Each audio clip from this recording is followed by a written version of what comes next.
বঙ্গবন্ধু সেই ডাকে জেগে উঠেছিল মুক্তি পাগল জনতা, পেয়েছিল স্বাধীনতার দিক নির্দেশনা। মুক্তিকামী বাঙালি নিয়েছিল চূড়ান্ত লড়াইয়ের প্রস্তুতি। আজ সেই ঐতিহাসিক ৭ই মার্চ, বাঙালির মুক্তি সংগ্রামের ইতিহাসে এক অবিস্মরণীয় দিন। ভিকি রায়কে সাথে নিয়ে ফয়সাল আহমেদের দ্বীপের বিশেষ রিপোর্ট। ৭ই মার্চ ১৯৭১ বাঙালির জাতির জীবনে এক যুগান্তকারী দিন। রেসকোর্সের ময়দান তখন জনসমুদ্রে পরিণত।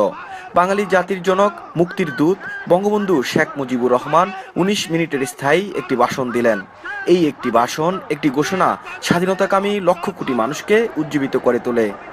প্রত্যেক গ্রামে, প্রত্যেক মহল্লায়, প্রত্যেক ইউনিয়নে, প্রত্যেক সাব ডিভিশনে আওয়ামী লীগের নেতৃত্বে সংগ্রাম পরিষদ গড়ে তোলো এবং তোমাদের যা কিছু আছে তাই নিয়ে প্রস্তুত থাকো।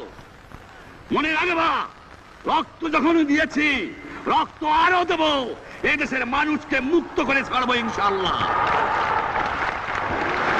এবারে সংগ্রাম আমাদের মুক্তির সংগ্রাম, এবারে সংগ্রাম স্বাধীনতার সংগ্রাম। সেই উত্তাল মুহূর্তে রেসকোর্সের ময়দানে লাখো কোটি বাঙালির সাথে উপস্থিত ছিলেন ফ্রান্স প্রবাসী বীর মুক্তিযোদ্ধা নাজিমুদ্দিন আহমেদ। মনে হয় ৪৪ বছর আগের ঘটনাটা মনে হয় সেই দিনের ঘটনা, ভুলতে পারি না। মানুষ স্রোতের মতো রেসকোর্স ময়দানে হাজির হলেন ৭ তারিখে।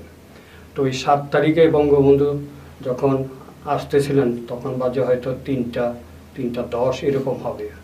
আমরা ভলান্টিয়ার হিসাবে ছাত্রলীগের কর্মীরা এবং স্বেচ্ছাসেবক লীগের যারা ছিল স্বেচ্ছাসেবক, তারা মিলা বঙ্গবন্ধুকে যখন স্টেজে নেওয়া হচ্ছে তখন যে একটা ওনার চেহারার মধ্যে দেখলাম খুব লাল হয়ে গেছে, চশমাটা বারবারই খুলে আর লাগায় আর পাইপটা হাতে।